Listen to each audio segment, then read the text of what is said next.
In the last episode, we traveled into the summer of 1863 when the American Civil War was about to take a turn, pushing the Confederate States of America into the history books.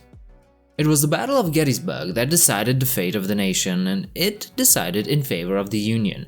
And that in large happened because of a bad call from Robert E. Lee.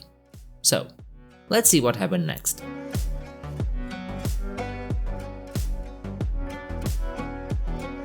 On June 26, Stuart ordered his troops to head south, taking him behind the entire Army of the Potomac. This also meant that a significant portion of the Union Army was now between him and Lee. Communications with the Army of Virginia had become challenging. And then things began to slow down for Stuart's fast-moving cavalry. You see, in those years, soldiers, especially cavalrymen, carried relatively few provisions. However, horses, well, they eat a lot.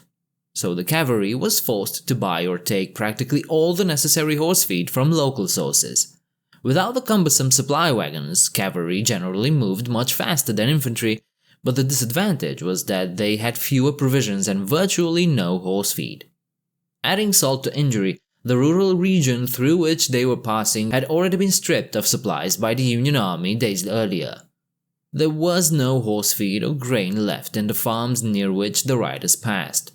This lack of provisions caused Stuart's cavalry to lose crucial hours on June 27th to allow the horses to graze. In some of the previous raids, Stuart's cavalry had covered up to 80 kilometers a day, but now, in 2 days, they had covered only a total of 55 kilometers, much of it in a different direction that took them further away from the Army of Virginia. Meanwhile, Lee had begun to move northward, which meant that Stuart's men no longer knew where their army was, let alone where General Lee was. What this means is that Stuart couldn't report to Lee what he saw because he simply didn't know where the general was. In fact, a courier sent to Lee on June 28th with the information the cavalrymen had gathered never even made it to deliver the message. So, finally, Stuart's cavalrymen were on the move again. Later that day, they reached Rockville, causing the desired panic by being just 25 kilometers from Washington, D.C.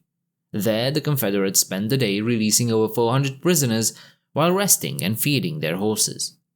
After a night march of 30 kilometers on June 29th, one of Stuart's Confederate brigades, commanded by Fitz Lee, began to dismantle the railroad tracks. Since the Union transported most of its supplies by rail, this was a highly effective, albeit time-consuming, action.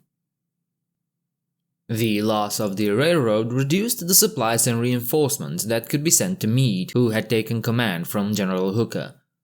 A train with 125 cars full of supplies, a real treasure under the circumstances, was captured intact. The cars appeared new and were filled to the brim with all kinds of provisions for Lee. The cars were added to the cavalry column. As you can imagine, this war loot was too good to abandon, but also slowed down Stuart. On the same day, Early and some of the Union cavalry encamped in a town called Gettysburg. Unaware that the entire Union army had marched north and was already nearby, Lee ordered his separate divisions to converge on the same town in Pennsylvania. After capturing the supply wagons, Stuart's entire column defeated the stubborn resistance of a small Union force in Westminster and halted for the night to take advantage of the excellent supplies stored there. Neither Stuart nor Lee knew where the other Southern commander was.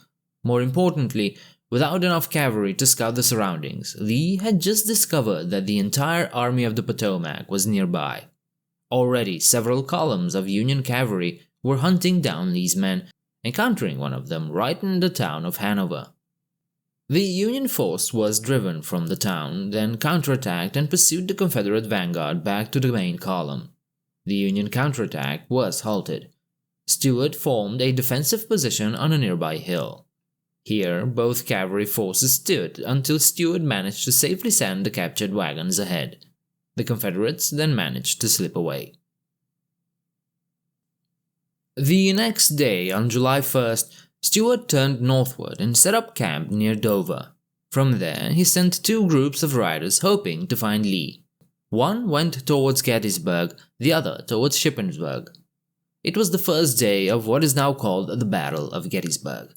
Stuart left Dover later that day, and in Carlisle, Pennsylvania, he encountered the stubborn resistance of a Union infantry brigade commanded by William Baldy Smith. The Confederate commander demanded the infantry to surrender and threatened to bombard the town with his horse-drawn cannon. Smith responded, "Go ahead." And that's exactly what the cavalrymen did.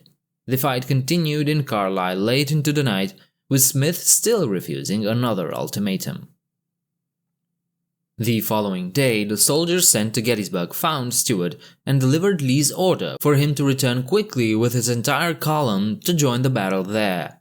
This was the second day of the battle, so on July 2nd, Stuart led his already exhausted riders towards Gettysburg. After 8 very eventful days since their departure, Stuart's brigades reunited with the Army of Virginia. Having been delayed twice, the raid had taken longer than they had expected. Lee's first words upon their return were, "Stuart, where have you been?" The rest is history. The Confederate Army lost the Battle of Gettysburg and with it virtually any hope of winning the American Civil War. Would Lee have fought that battle if he had received information about the Union Army's position? Would he have won if he had retreated and fought the defensive battle he desired as he had communicated to his commanders? I guess we'll never know for sure. What we do know with certainty is that Lee allowed his eyes and ears to be absent at a critical moment, and as a result, both armies basically stumbled into the Battle of Gettysburg. Stuart's mistake of straying far and moving slowly for so many days without contact with his own army left much of the cavalry unavailable to Lee when he needed it the most. There were plenty of other mistakes made by both sides at Gettysburg during the battle, but these two, Lee's orders and Stuart's wandering, set the stage for the battle to occur. After Gettysburg, the Confederacy never managed to do more than postpone their inevitable defeat. I hope this video was interesting enough to have inspired you to look into it further on your own. If you liked it, leave a like and subscribe. You can leave your comments downstairs, and you can also check out my Patreon page if you want to support me. I do hope to see you next time. Bye.